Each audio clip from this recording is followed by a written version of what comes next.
El propósito del libro de Primera de Pedro es animar y fortalecer a los creyentes que están sufriendo persecución y oposición por causa de su fe en Cristo. Pedro escribe para recordarles su identidad como pueblo escogido de Dios, exhortándolos a vivir con esperanza, santidad y perseverancia en medio de un mundo hostil. La carta enseña que el sufrimiento por Cristo no es una derrota, sino una oportunidad para glorificar a Dios y dar testimonio del Evangelio. En esencia, Primera de Pedro muestra cómo vivir como extranjeros y peregrinos en este mundo, manteniendo una esperanza viva y una conducta que honre a Dios. El autor del libro de Primera de Pedro es el apóstol Pedro, uno de los discípulos más cercanos de Jesús. La carta fue escrita con la ayuda de Silvano, Silas, como colaborador. La fecha de escritura se sitúa aproximadamente entre los años 62 y 64 después de Cristo, probablemente desde Roma.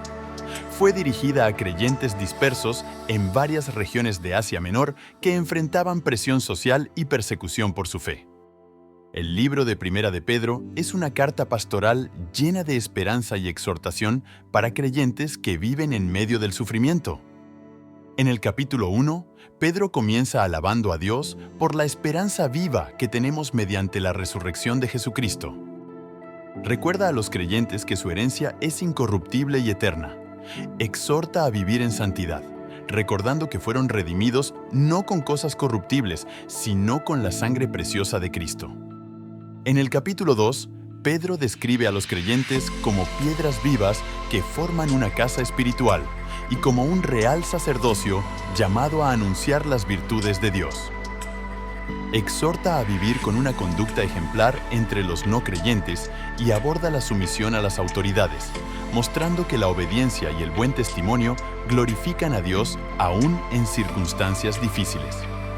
En el capítulo 3, Pedro da instrucciones para la vida familiar, especialmente para esposos y esposas, y anima a responder al sufrimiento con mansedumbre y buena conciencia. Presenta a Cristo como el ejemplo supremo de sufrimiento, justo y victorioso.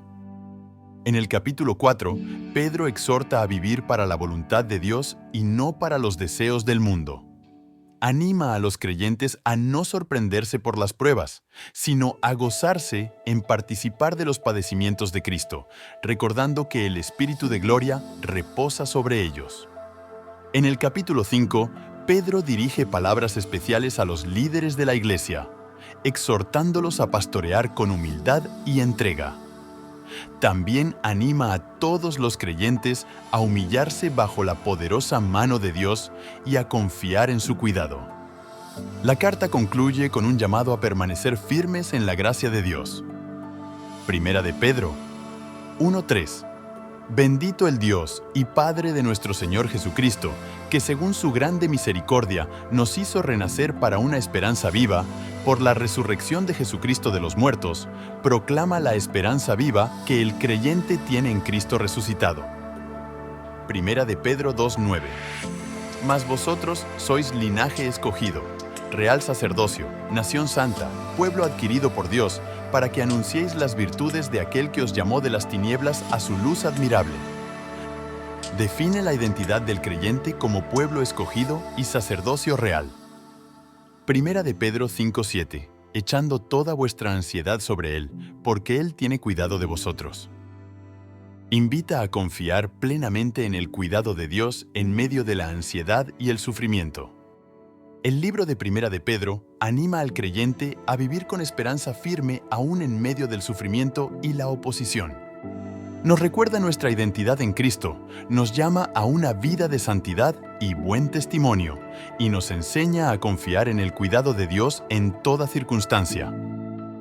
Primera de Pedro muestra que el sufrimiento, cuando se vive con fe, se convierte en una poderosa herramienta para glorificar a Dios y fortalecer nuestra esperanza eterna.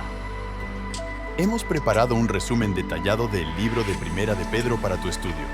Descárgalo desde el enlace en la descripción.